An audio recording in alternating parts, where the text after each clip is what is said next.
Welcome to Pindar Poetry. We hope you learned something new. You'll start by verifying physical connections and the active input so we don't chase settings that aren't applied. First, unplug and reseat the HDMI at both ends. A loose plug causes handshake and scaling issues. Once done, switch the monitor's input to the HDMI port you're using and check source device output settings. Make sure you use a high-speed cable, matched to your resolution and refresh rate.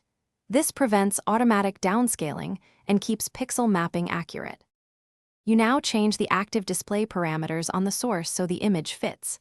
On Windows or Mac OS, select the native resolution of the screen. That preserves sharpness and correct aspect ratio. Next, inspect scaling or overscan/underscan controls.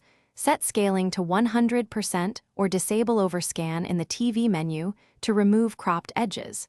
If the preset resolutions don't match, open your GPU control panel to create a custom resolution, or finish by applying changes and verifying the whole screen is visible and centered.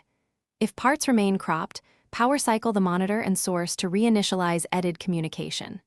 Next, swap HDMI ports, replace the cable, or remove adapters to rule out hardware faults.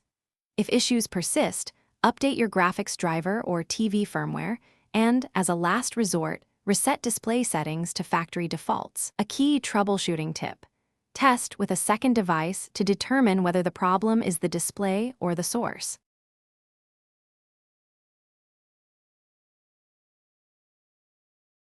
Thanks for watching. Consider subscribing if we helped you.